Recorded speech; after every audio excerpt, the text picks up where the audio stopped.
మీనరాశి పూర్వాభాద్ర 4వ పాదము, ఉత్తరాభాద్ర అన్ని పాదాలు, రేవతి అన్ని పాదాలు కూడా మీనరాశిలోకి వస్తాయి. ఆదాయం 11, వ్యయం 5, రాజపూజ్యం 2, అవమానం 4.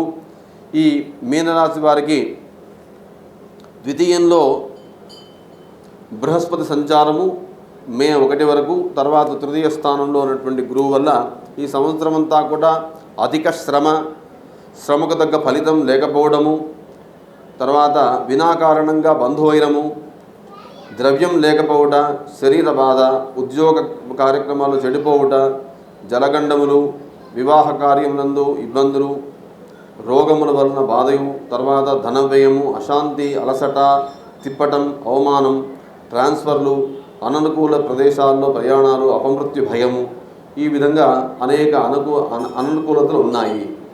ఈ మీనరాశి వారికి శని 12వ స్థానంలో సంచరించడం వల్ల మానహాని, మనక్లేశములు, వ్యవహారంలో ఇబ్బందులు, శరీర అనారోగ్యము, అజీర్ణ వ్యాధి, సదా ప్రయాణంలో కూడా ఉంటుంది.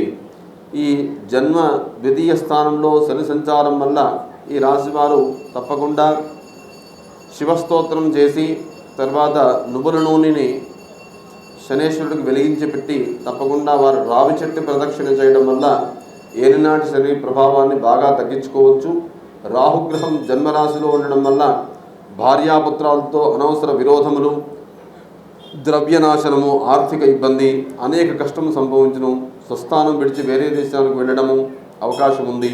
కేతుగ్రహము 7వ స్థానంలో ఉండడం వల్ల ధాన్యములు అధికంగా ఫలించకపోవట, అనవసరమైనటువంటి అధిక ప్రయాణములు చేయట, కాళ్ళ చేతులకు సంబంధించినటువంటి సమస్యలు ఉంటాయి. కాబట్టి ఈ సంవత్సరం మీనరాశి వారికి అతి సామాన్య గ్రహస్థితి ఉంది. కాబట్టి మీరంతా కూడా అతి జాగ్రత్తగా ఉండాల్సినటువంటి అవసరం ఉంది. ఇక మిగతా అన్ని రాసుల వారు కూడా ఇప్పటిదాకా అన్నీ విన్నారు మీరు. కాబట్టి అందరికి కూడా ఒక విషయం చెప్పడం ఏంటంటే, మీరు క్రోధినామ సంవత్సరంలో మీ మనస్సుని క్రోధం వైపు వెళ్లకుండా జాగ్రత్త వహిస్తే గొడవలు ఉండవు.